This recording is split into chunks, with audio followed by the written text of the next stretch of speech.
Correction. Rule number 93. Beside.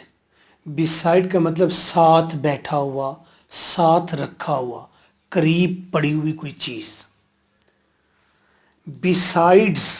Besides का मतलब है इसके अलावा, मजीद. अब आप देखें, एक सेंटेंस है, आपने करेक्ट करना है. बिसाइड्स का मतलब एडिशन, मजीद ये है.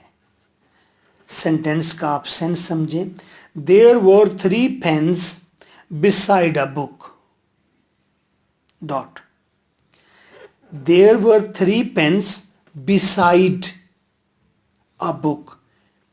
अब इस सेंटेंस में वाज़ेह सेंस मिल रहा है कि बुक के अलावा 3 पेन थे.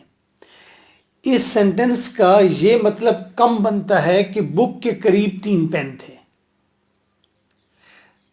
हमने लिखा हुआ है सेंटेंस में बुक के करीब 3 पेन थे, हालांकि हमारा ये कहने का मकसद नहीं है. सेंटेंस ज्यादा अपना सलांट झुकाव रखता है इस बात पर कि बुक के अलावा 3 पेन भी थे, कोई गिफ्ट आया था, व्हाट्सएवर कहीं पर पाए गए. तो यहां पर बिसाइड आएगा या बिसाइड्स आएगा. रूल को दोबारा सुनिए शुरू से. बिसाइड का मतलब क्या है और बिसाइड्स का क्या है. सेंटेंस करेक्ट करना है. सेंटेंस दोबारा रिवाइज कर रहा हूं. There were 3 pens beside a book.